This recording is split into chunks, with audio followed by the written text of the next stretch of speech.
Greetings, it's naturopath Eric Backer from New Zealand. I'm the author of Candida Crusher and also the formulator of a range of supplements called Candida. Thanks for checking out my video. I've got an email here from a medical student. I love getting emails from medical students. And this one's from a lady called Sarah Berry. Sarah Berry is from Sydney, Australia, and she's a second-year medical student. Sarah is saying in an email that I shouldn't be seeing patients because I'm not medically qualified or fit to see people in any kind of clinical setting. And she's saying that only medical doctors are real doctors and therefore are qualified to see patients. Naturopaths are not qualified, have got no clinical or medical skills and should not be practicing medicine. Thanks so much for your email, Sarah. I really appreciate these emails. I always say to people like you, come back and talk to me once you've been a doctor for 25 or 30 years. Come back and let's have a cup of tea, let's have a talk to see what you feel then about your clinical practice. And in fact, if you're still seeing patients at all. I just read an interesting survey on the internet that was completed where about 40% of doctors, in fact, consider dropping out of medicine quite early on in their practice, and they rank dissatisfaction as one of the main reasons why. They're not earning enough money, they don't enjoy practice, they're not getting results, they're quite annoyed with the whole medical system, and there are many reasons why they cite this.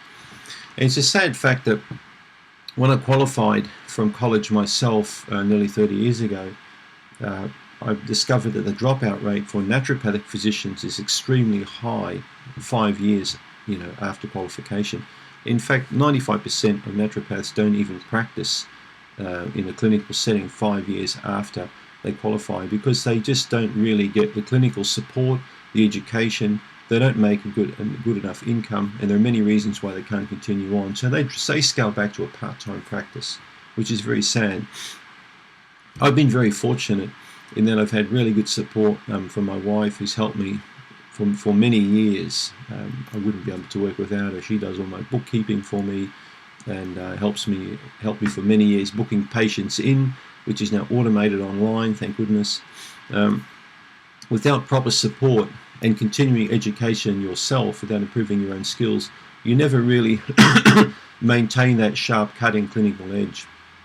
And again, I've been very fortunate that I've always maintained, apart from my clinical practice, I've maintained technical interest in the industry. So I've traveled quite a lot to America, and throughout Australia and New Zealand I've gone to many different medical conferences, integrated medical conferences and natural conferences, and I've networked up with a lot of fantastic people who I now consider some of my best friends all throughout the world, who are specialists in integrative and natural medicine, who've really helped me to advance my education, and I've in turn hopefully helped to advance theirs to some degree. Sarah, the best advice I can give you is when you've got 20, 30, 40,000 patients under your belt, then I'd like to talk to you. Because students have often got a lot to say, but they don't really mean anything. Nothing beats experience.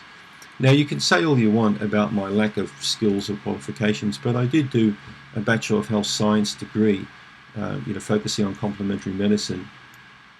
And I did spend a few years doing postgraduate training, in different countries. And apart from that, I've got an incredible amount of clinical experience, spanning now 27 years. Surely that must account for something. During my travels, I've met some incredible doctors, and some of them, in fact, had no medical qualifications whatsoever, but they were fantastic clinicians, purely because of the way that they interact with people.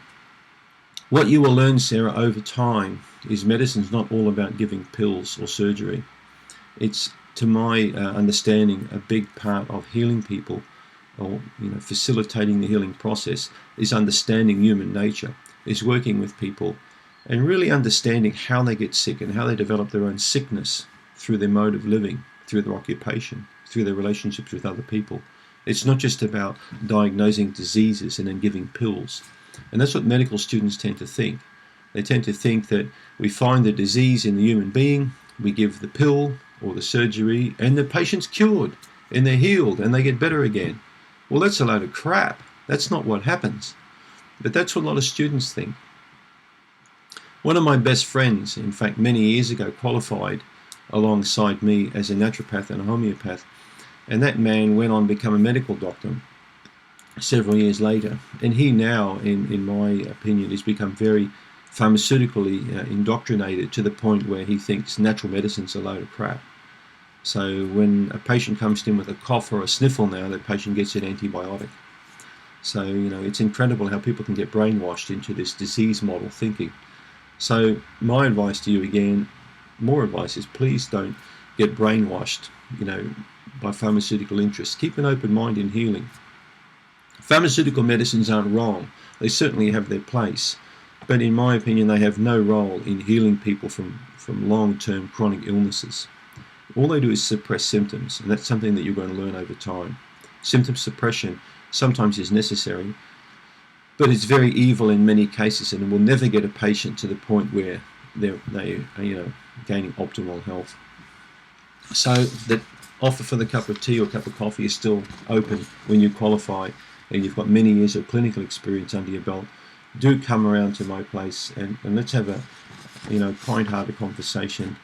And I'll maintain this email on my file. I've probably got about 500 emails like this from specialists and doctors, and I've got some fantastic ones from a cardiologist calling me the ultimate quack. None of my potions work. I've got a great one from a gastroenterologist, from a cardiologist, from different kinds of people, and a lot of them like this from medical students. I keep them all in a couple of different folders, just in case that person might want to come over for that cup of tea. Thanks for tuning in.